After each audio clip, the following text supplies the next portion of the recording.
for all of us. It's about predicting where the consumer is going and getting half of it right. One of the things we want to do is create ads that don't suck. Embracing change creates great possibility. I'm Alan Hart, and this is Marketing Today. On the show today, I've got Celeste Warren, the Vice President of the Global Diversity and Inclusion Center of Excellence at Merck. She's also a recent author of How to Be a Diversity and Inclusion Ambassador, Everyone's Role in Helping All Feel Accepted, Engaged, and Valued. And on the show today, we talk about quite a bit around diversity and inclusion. What's the current state in corporate America today? What should executive leaders be focused on? How can managers and frontline team leaders approach this? And what's the individual's role, as well as how to become an ambassador yourself? So I hope you enjoy this conversation with Celeste Warren. Well, Celeste, welcome to the show. Thank you for the invitation. Oh, yeah, absolutely. I'm looking forward to talking about diversity, inclusion, and how to be a better ambassador. But before we do that, I hear that you started out as a starving sports reporter. Well, tell me more about that. Yeah, when I was in high school, I played sports. I played basketball, I played volleyball, I played softball, and I ended up, everything that I wanted to do was based around sports. I just loved sports. And so when the guidance counselor was talking about careers one day, I thought, you know what? I want to be one of those reporters on TV, but talking about sports. And so I joined the school newspaper, the school yearbook staff. And then when I got into college, same thing. I went to college at the university, undergraduate at the University of Kentucky on a volleyball scholarship. And so also while I was at the University of Kentucky, I had my own radio show.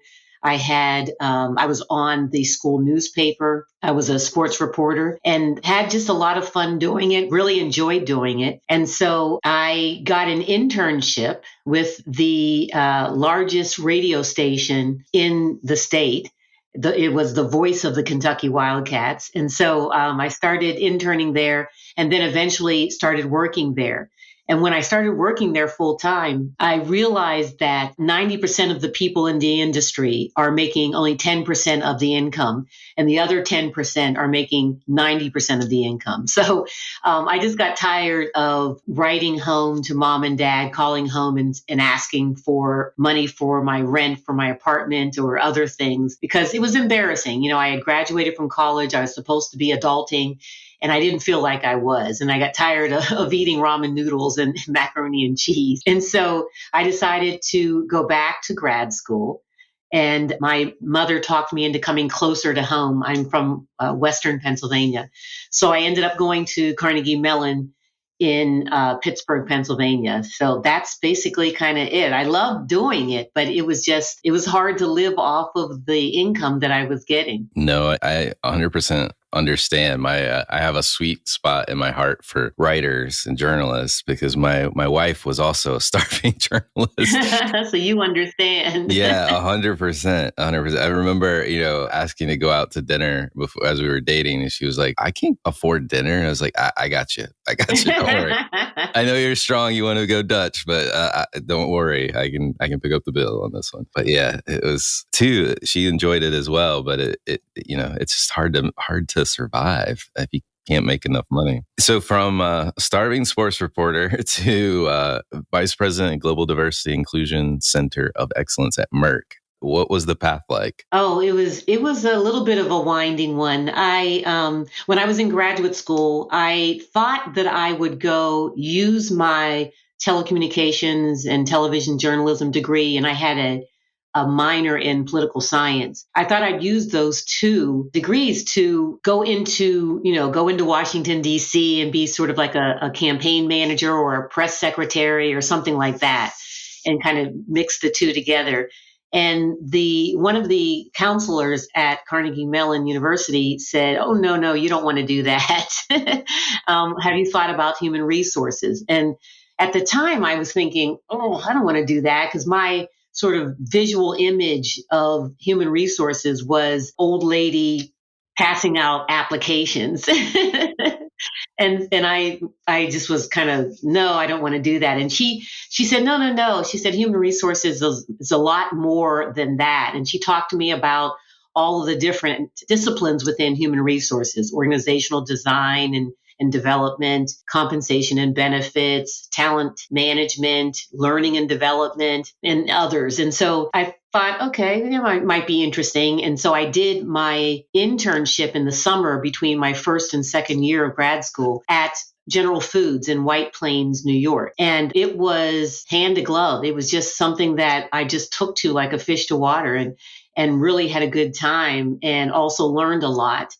And so came back and went back to Carnegie Mellon, finished my last year of graduate school. And before I graduated, I received an offer from General Foods to come there and work. And so I worked 9 years for General Foods, Kraft Foods, Maxwell's Coffee, was all under the Philip Morris umbrella at the time, and different areas under that umbrella for 9 years. And then Merck came calling, a headhunter who was working for Merck. They were expanding their HR organization in the US market. And so I called a couple of people who I knew were working in the pharmaceutical industry, one of which was my sister, and she was working at Pfizer, a competitor to Merck.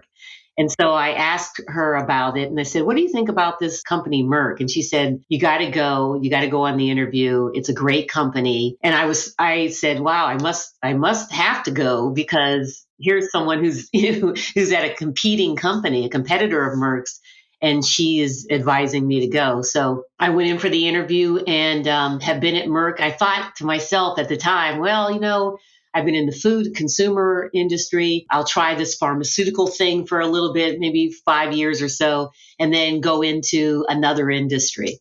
And lo and behold, 25 years later, here I am still at Merck. Must have been a good company. Yeah, a great journey. And when I 8 years ago, my boss at the time, I was the head of HR for our manufacturing division. And my boss, the chief HR officer at the time, she called me into her office for a regular one-on-one. And she said, Celeste, I know how you feel about taking over as, in the diversity and inclusion space. And how I felt was it was something that I was very, very passionate about. It was part of who I was. And if I was going to take on a role like that, I had to make sure that people around me were just as passionate so we could really impact a change, make a change in the organization. And I was in the jobs that I had, I was working diligently in integrating DE&I in the groups that I was working for, and was happy and had been asked several times to be included in the succession for the chief diversity officer, and I always said no, I don't want to do it. And there's a saying that when man plans, God laughs. And so that's exactly what happened. She talked to me about it and said, Celeste, I really think we need your help. We need to see some results in the area of diversity and inclusion, and we know that you're the person that can really take us to the next level. And she said, I really think you can do it and do it well. Ken Frazier, who was the CEO at the time, he thinks you can do well. In fact, he wants to talk to you about it. And I thought, oh, here's my out, because he's the CEO. He's busy. He's probably not going to be able to talk to me for a couple months. So I have time to sort of walk this back. And I said, sure, I'll talk to Ken. Well, she grabs my hand, walks me over to Ken's office, and there he was waiting for me to talk to me about it. And we had a great conversation. And by the end of that conversation, he had convinced me that this was the role that I needed to take, and he would provide me with the support and anything else that I needed to be successful, because it was just as passionate as I was about diversity and inclusion. He was also just as passionate. So it was quite an interesting morning that day 8 years ago. So here I am 8 years later. It's been a huge, huge learning journey for me, building my own DE&I capabilities, mobilizing the organization, and also working externally with peers to really make a change across the business landscape in the United States and globally. No, it's notable work. And I guess we're going to spend a good bit of time kind of talking through a number of areas, but I have to say first, congrats on the new book. Oh, thank you. Yes. And the title is How to Be a Diversity and Inclusion Ambassador, Everyone's Role in Helping All Feel Accepted, Engaged, and Valued. I guess you never shook those writer roots, did you? I sure didn't. Yeah, it's funny. When I was laughing with someone, when I was little, my mother and I, every Sunday night, nobody else in the household. In fact, my dad hated the show, but we used to watch Murder, She Wrote. And I remember watching that. I like murder mysteries. And I remember watching that and thinking, wow, she has a neat job. She just goes around and she travels and she writes books and she goes and just travels around the world. And I thought that would be so neat. And then as I got older, life carries you in various different directions. And I can remember thinking, oh my gosh, talking with other folks who were authors earlier in my career and really saying, there's no way I could do that. Who'd want to hear what I have to say anyway? Who'd want to read what I have to say? And Barry Kohler, the publishers, they contacted me. Oh gosh, it was probably late 2018, early 2019, and said, Celeste, we think you would be someone that would be someone that we would consider to write a book. Have you ever thought about that? And I said to myself, oh my gosh, no, nobody would be interested in what I have to say. And they said, oh, well, just think about it. And every 6 or 9 months or so, they would send me another email, reach out and ask me if I thought about it. And so March 2020 happened, pandemic happened, and we were shuttered at home and still working, but all virtually. And they reached out again, and I thought, why not? What else have I got to do in my spare time? And so they sort of shepherded me through the whole process, because it wasn't like, oh, we're going to automatically publish you because we asked you. I had to go through the process and had to put a proposal together, and they walked me through that, helped me, guided me along the way. The proposal was finished and had to do a presentation in front of their board, and they accepted the proposal. And I was, really, really shocked and surprised still through the whole process. I kept thinking, why would anybody care about anything that I have to say? I'm just this kid from a small steel mill town in Western PA. So they told me after the process, though, which was kind of funny. They didn't tell me before because they probably felt that I would say, well, forget about it. But they told me afterwards that they get thousands of proposals and requests to publish from different authors a year, but they only publish 50 books a year.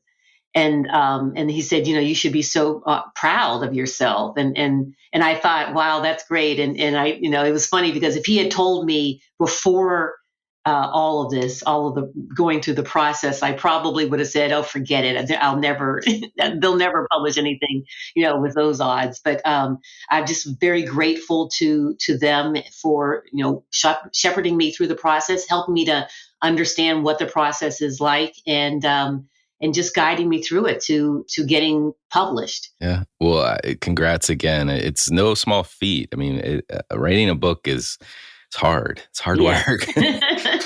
So let's get into it. Let's talk about diversity and inclusion. And what do you feel like is the current state of diversity and inclusion in corporate America today? I think we have come a long way, especially after the moment that was a precipice, I think, for many companies in May of 2020, when George Floyd was murdered. Many companies, they were not even thinking about diversity and inclusion. They didn't have a department or a chief diversity officer within their organization.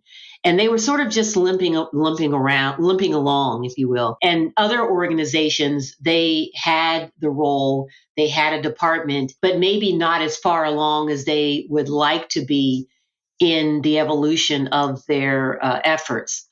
And, it was a time where many folks in my role, chief diversity officers, were not feeling as if they were valued within their organizations. And it was hard to really get the attention of many senior leaders within the organization. I was lucky. I had a CEO who not only talked me into taking the role, but was very supportive and just a strong mentor, and helped me to think about how we drive DE&I through the organization. And he was just very, very supportive and just an advocate for me, because it's not easy work. But I think where we are across the world is everyone sort of woke up and realized that DE&I was something that we had to pay attention to, because during the pandemic, if you remember, we're shuttered in place, most of us. The only connection to the outside world was through some type of medium, whether that be television, iPads, iPhones. But social media and the news was how we stayed connected to what was going on outside of our homes. And everything was about the murder of George Floyd, the murder of Breonna Taylor and Ahmaud Arbery. And so it was right there in the face of everyone, especially the United States. And we had to pay attention to it. So it was kind of like this quiet storm, this perfect storm of this happening and this tragedy, and everyone sort of silenced. They're not traveling. They're not getting on a plane or train or in an automobile commuting. Everyone is sort of forced to look at it. And as a result of that, many corporations, they sent out, statements of solidarity and put things in place. Many of them hired for the first time a chief diversity officer, and many gave their chief diversity officer more resources, both financial and human. And so there were things that were happening, but we kept saying that this can't be just a moment in time. It has to be just an ongoing movement of really amplifying diversity and inclusion. And what we've found is that's what has happened. DE&I is just all over the issues that you see from a political, social, economic standpoint. And we see every day the evidence of inequities that exist. And so it's just being amplified. And corporations now are moving past the statements of solidarity and really saying, okay, all right, and how do I take that statement and make it into actions? And I think that's kind of where we are, and it's good to see that. And we're going to have missteps along the way. There are some corporations that it's sort of, they're looking at it as a check the box type of exercise, but we have to help each other. We have to learn from each other. We have to lift each other up, and really across the landscape start really moving this world forward so no one is left behind. And I think corporations, companies, they're starting to realize that globally, that they have an obligation not just to increase their revenue and their bottom line, but also they have an obligation to social and corporate responsibility. And I think that's where we are right now. Some are struggling with it because it used to be, you just, let me just focus on my business. That's what I need to do. That's what the shareholders are asking me to do. And I don't need to sort of look outside in that type of an environment and do that. But in today's world, they have to. Yeah, no, it makes sense. And what I'd love to do is kind of go like layer by layer within an organization and hit on, like, let's start at the top. What should executive leaders at companies be focused on to drive more diversity and inclusion? Well, it's so important for executives, those in the C-suite, to understand the role that they play. It's sort of like anything that they do as they lead their respective organizations and different divisions of a company. They have to make sure that they understand and they are helping to write and author the strategy for diversity, equity, and inclusion in their respective organization. They have to make sure that they are taking accountability for the outcomes of that strategy. They have to make sure that they are driving accountability through their leadership teams and their management. And that's so very, very critical, because you have to make sure that everyone understands your expectations as a leader when it comes to diversity, equity, and inclusion. There's that phrase, the shadow of the leader. And it is so important when it comes to diversity, equity, and inclusion within an organization. The leader has to role model the behaviors, inclusive behaviors, and other skills and capabilities when it comes to diversity, equity, and inclusion, because others need to see through that leader the change that's exemplified through them. They need to make sure that in discussions with their employees and their leadership teams, that diversity and inclusion is in the forefront, that they're thinking about their business through a lens of diversity and inclusion and making an impact to customers, regardless of what their dimensions of diversity are.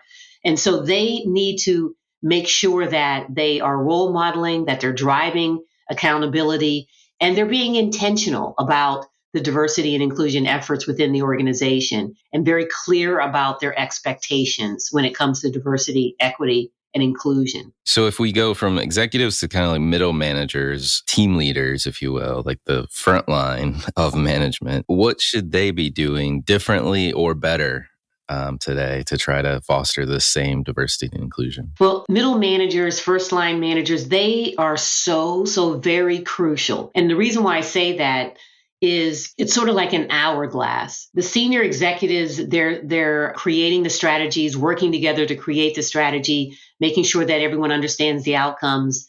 The employees, they are very much wanting an inclusive culture so they can feel valued within the organization. And it's in the hourglass, in the middle is that first and second line manager, those middle managers. And they have so many things coming at them from departmental priorities, organizational priorities, divisional, wherever they happen to be priorities. And then they have to take the vision of the senior leaders and sort of operationalize them and say, what does that mean for the 10, 15, 20 people that I supervise? And then also they have to take the feedback and from the employees and the aspirations, that all of the things and desires of the employees, and sort of take and compile that and feed it back up to the senior management as well. So there's a lot on those first and second line managers. And so when we think about diversity, equity, inclusion, we have to make sure that they understand the role that they play, first of all, and educating them, helping them to build their skills and capabilities so they can take the strategy, the diversity inclusion strategy, the company strategy, and then operationalize it and say, okay, now if this is where we're going as a company around diversity, equity, inclusion, and this is what I hear, the leader of the organization saying around it at town halls and all of those, then how do I make it real for those people that I supervise and I manage? What does that mean for me? We have to help them to understand that, and they have to take that and they have to make it real for the people who are in their department. They also, and one of the things that they can do is basically, when it comes to hiring of talent, looking at their department and saying, do we have a diverse department? Does it reflect the diversity in the company? Does it reflect the diversity in our patient base? If your team is large enough, really making sure that you are creating a diverse employee base on your respective team. And that means making sure that it's diverse from all dimensions of diversity, those you can see and those you can't see. And then also, how are you creating an inclusive environment? And managers can do that by asking their employees on their team, what is it that I am doing to create and enable an inclusive environment, the culture that you all want to see on this team? And what is it that I'm not doing? And really having those discussions with your team to be able to make it a better environment for the team. Because if you're sincere, they will tell you. And then enlisting and working with them to create that culture on the team that you'd like to see.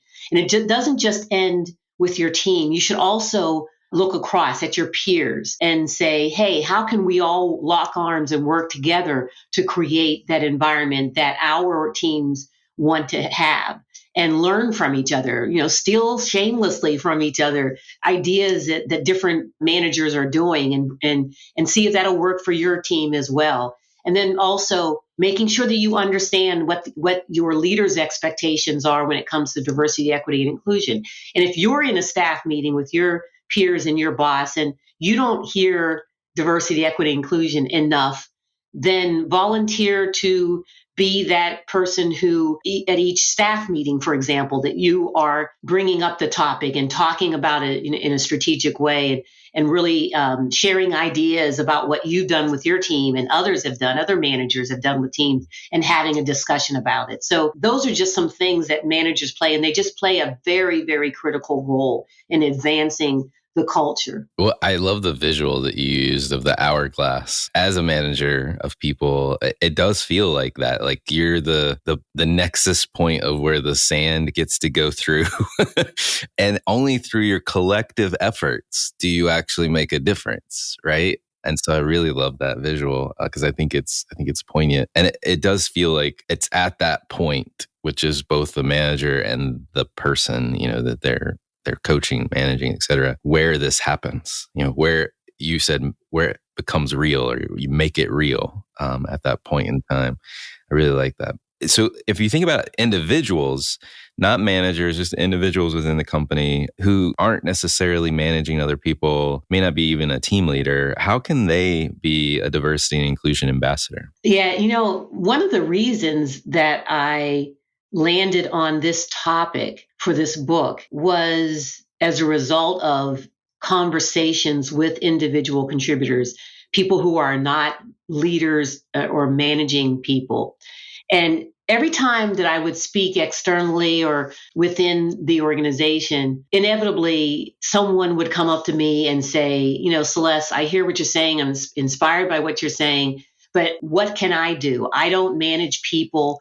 I don't have a team of people who I supervise. It's just me. And how can I make any type of change? So I just wanted to help people to understand that wherever you sit in the organization, you are empowered to make a change. And so there are lots of different ways that you can do that. One is you can join an employee resource group. And if your company doesn't have employee resource groups or affinity groups, then start one and really, look to be active in that resource group, not just attending different events and things like that, but try to take a leadership role, start a chapter at your site or at your location and really become active and make a difference that way. You can also, at your boss's staff meeting, your supervisor, your manager staff meeting, ask your manager if you can be their point person for diversity and inclusion. And at each staff meeting,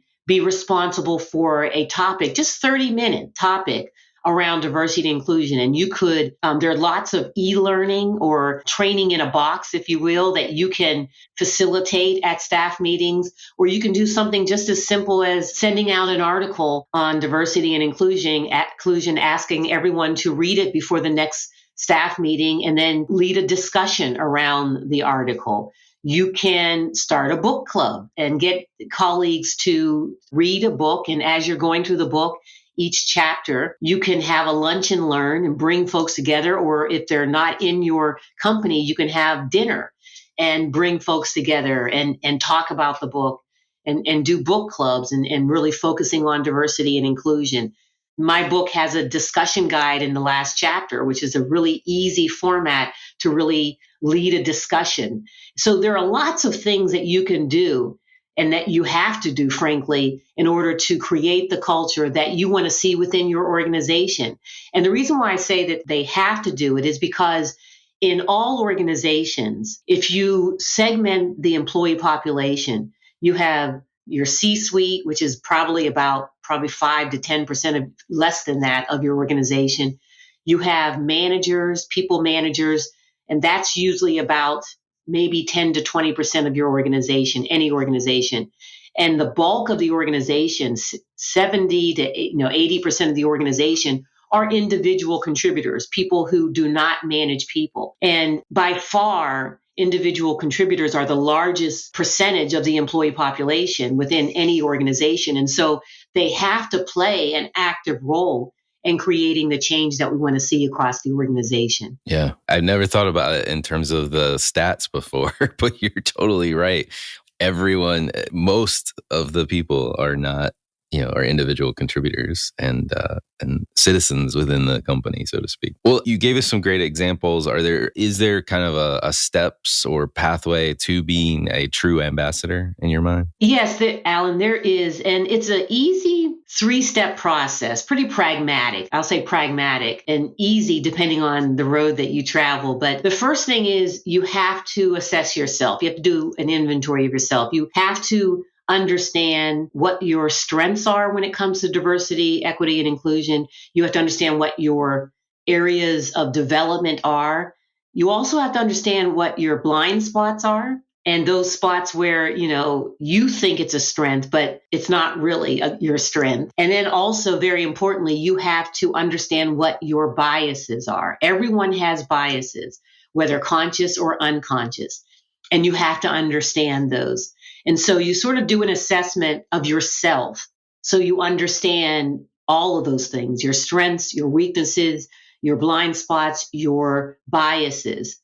And once you do that, you put together a development plan for yourself to help you develop in those areas. The second thing you need to do is look around you, look at your environment, look at your department, look at your company, and do an assessment of the environment that you're in. Is it an environment that cultivates and nurtures inclusion, belonging, psychological safety? And one of the ways that you can do that is go on your company's website and see if they talk about diversity and inclusion. You can also look at the imaging, the photographs that they have of people on the website. Are they diverse? Do they represent the diversity of the world and the environment in which your company operates? Does it mirror the patients and the customer base? And another thing that you can do is to look at the environment is look at some of the policies, the people policies, the HR policies that exist within your organization. And usually the employee handbook and all of those policies are online and available to all employees. Do they have a flexible working policy, working arrangement where people can work flexibly if they need to, depending on what's happening in their life? That's just an example. And then lots of times, many companies take employee opinion surveys, either once a year or once every other year. Pay attention to those surveys when they release the results, but also and to understand what the employees are saying about the culture that exists within the organization. So take an inventory of the environment around you. And then the third thing, very importantly, is to take action. It's not enough that you assess yourself and you know what your strengths are, your areas for development, your blind spots, your biases. It's not enough that you understand and have done an assessment of the environment around you, but you have to put plans in place to impact change. And so if that's, you create the strategy and you're implementing the strategy. If that's, as I talked earlier, about having a conversation with your employees, if you're a manager, and putting plans in place and actions in place to change the culture, making sure that you're hiring diverse candidates, if that's what your team needs as part of its makeup, encouraging others to elevate their voice and talk about diversity and inclusion, and those other examples that I talked about, lunch and learns and spearheading conversations around diversity and inclusion with your team members and colleagues. So you have to take action in order to mobilize the organization, because what we're talking about here is organizational change. And we're just doing it through a lens of diversity and inclusion, going from one state to another. And in order to do that, you have to take action. So those are the 3 steps that I introduce in the book. Take an assessment of yourself, taking an inventory and assessment of the environment around you, and then third, taking action. Love it. We are a marketing show, Marketing Today, and you're talking to a bunch of marketers today on the show. How do you think about the marketing function, and what should marketing be doing to play a larger role in diversity and inclusion? Well, I think that the marketers are very, very important in helping to drive diversity and inclusion in a lot of different ways. Number one is within their organization, building their D&I skills and capabilities, making sure that they understand the importance of being able to integrate diversity and inclusion and cultural experiences into their marketing strategies.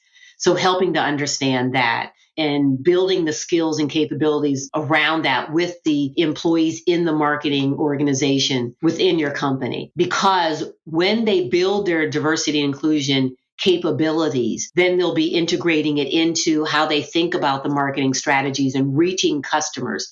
Because your customers are all diverse. They're from many different spectrums of the primary, secondary, cultural dimensions of diversity. And so you have to be in tune to that. If you aren't, then you can't really be an effective marketer. You can't really have an effective marketing strategy. And I'll give you an example in the pharmaceutical space. Our patients are very, very diverse, and we have to make sure that we understand the barriers and the obstacles that are getting in the way of them being able to experience the optimal health outcomes that we need them to experience. So what are those social determinants of health? What are those things that are getting in the way beyond, the medicine or that we want them to take? There are different barriers that are getting in the way from them being able to take the medicine, to get the medicine. So there are inequities that our commercialization organization, our marketing organization have to study and understand. And the way that they do that is by having employees sitting around the table that are representative of those different communities of patients, of diverse patients, because they understand the culture that and the experiences that people of various different dimensions of adversity are experiencing. And so it becomes really, really important that they understand that, because you will not be successful from that perspective. As I said earlier, I was in the consumer products industry before coming to pharmaceutical. And that was just even 25 years ago, 30 years ago, diversity, equity, inclusion, understanding the customer, understanding the different environments where they lived, understanding the different communities that we served as far as, the grocery stores and what they were like in some, urban, rural, different communities across the globe, and what was getting in the way of people being able to get food and put food on their table and feed their families. What was getting in the way? And so having that understanding, it was automatically built into the marketing strategies. And that was, decades ago. So fast forward to today, in the world that we live in, that is so complex when it comes to diversity, equity, and inclusion, and being able to understand how people identify and being able to reach that. And there are lots of organizations that do a really, really good job in that. I mentioned Procter & Gamble and some of the, the commercials that they have out in advertisement that really are just advertising their products, but they're sending a message and helping to educate people from a societal standpoint. And, there are a couple other examples too that I could talk about, but that one comes to mind, that they just I think they have an obligation to do that, to really be able to not just advertise the products, but also send a message that helps to educate their customers as well. I agree. And I think marketing, and many times it is how the company shows up in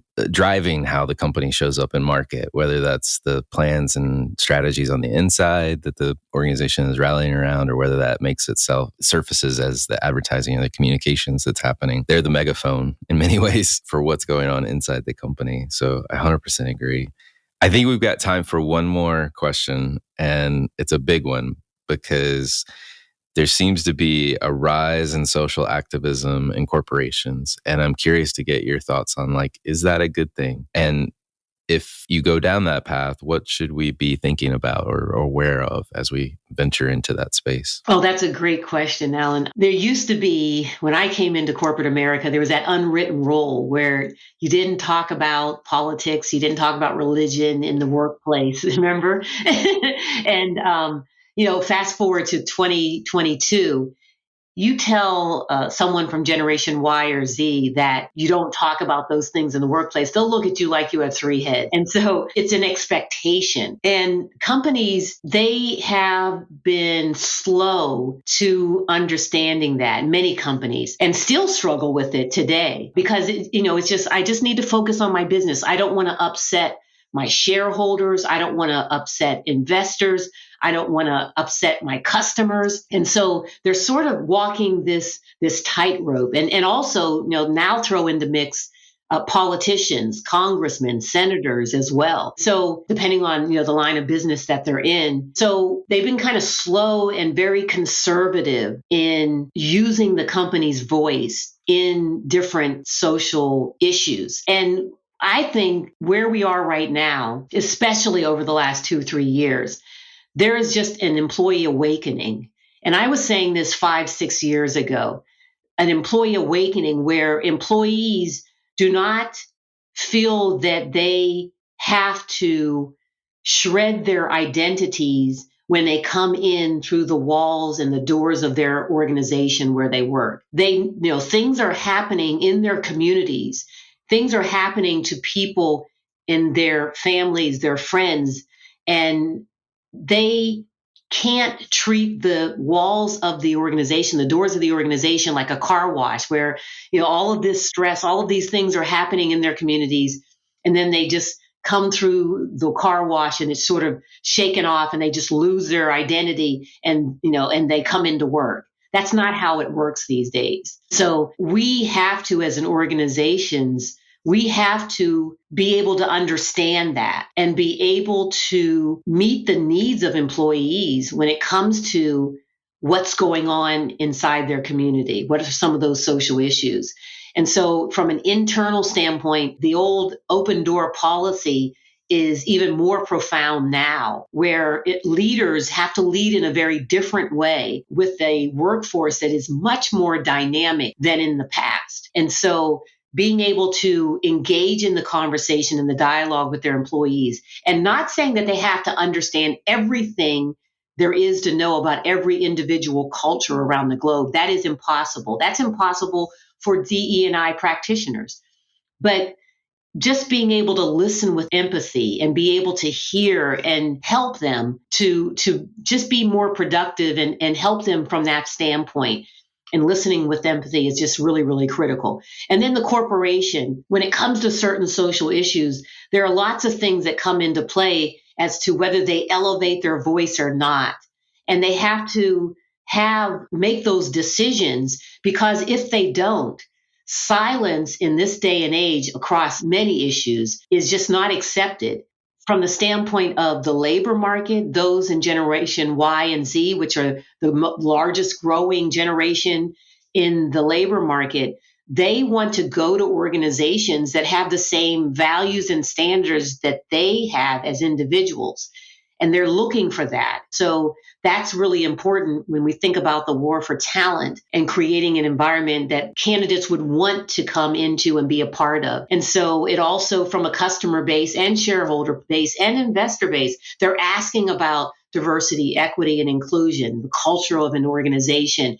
ESG is on the rise, and many questions that investors have around environment, social, and governance, questions around ESG. So all of these things are issues that companies just can't ignore anymore. They just can't think about their top line and their bottom line and revenues. They have to think about these because they are very quickly becoming a part of how successful your organization is going to be and a part of that calculation. No, 100% agree. And more to come on that topic. Celeste, thank you so much for coming on the show and sharing your expertise with my audience. It's quite enlightening to think about all the ways that we can be all better ambassadors and just better humans at the end of the day. So thank you so much. Thank you for the invitation, Alan. I just enjoyed talking with you. Hi, it's Alan again. Marketing Today was created and produced by me, with support from my team and podcast editors, sound engineers, and writers at Share Your Genius. Find them at shareyourgenius.com. If you're new to Marketing Today, please feel free to write us a review on iTunes or your favorite listening platform. Don't forget to subscribe on marketingtodaypodcast.com and tell your friends and colleagues about the show. I love to hear from listeners. You can contact me on marketingtodaypodcast.com. There you will also find complete show notes, links to what was discussed in the episode today, and you can search our archives. I'm Alan Hart, and this is Marketing Today.